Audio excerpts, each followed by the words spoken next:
Families are looking for ways to curb non-essential spending to cope with rising costs.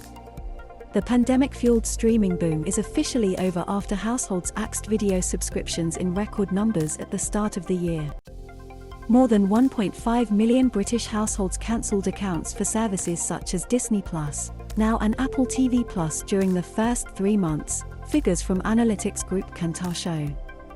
The reason given for stopping a subscription service in more than 50% of the service terminations was money saving. The mass cancellations are a sign the cost of living crisis is starting to bite, with families looking for ways to curb non-essential spending, as food, energy, and fuel prices all soar. Lockdowns led to more people signing up for streaming services, but now households need to seriously prioritize where and how their disposable income is spent, said Kantar. While 58% of households still retain at least one paid-for streaming service, the number that does fell by 215,000 in the first quarter of this year. The TV cull comes as other sectors are also starting to see customers rein in their spending, with luxury retail being one of the first to feel the pinch. Disney+ took a hard hit from cancellations.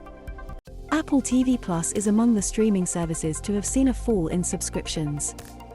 The chair of Made has said the online furniture retailer has already seen customers changing their buying habits as the cost of living crisis starts to bite. The customer has definitely held back in the short term financially, Suzanne Given, the boss of the furniture seller, said. However big a customer's budget, they are thinking about spending. Furniture prices helped drive consumer price inflation to a 30-year high in March, said the ONS. They surged by 16.8% on a year before. Ms. Given said Made had increased its prices, saying retailers in the industry have had to pass on some of the impact of hefty shipping, commodity, and labor costs to customers. The reason given for cancelling a subscription service in more than 50% of cases was money saving.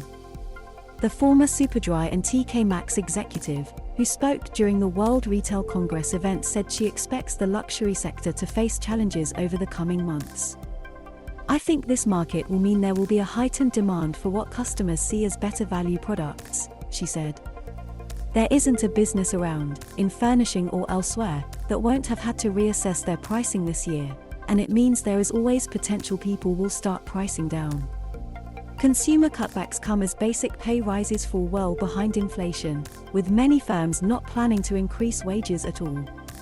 The Chartered Management Institute said workers were seeking pay rises and extra help from their organizations because of the cost of living crisis, but often come away empty-handed. Research from 1,000 managers showed about half of firms were giving basic pay awards, but a similar number reported no rises.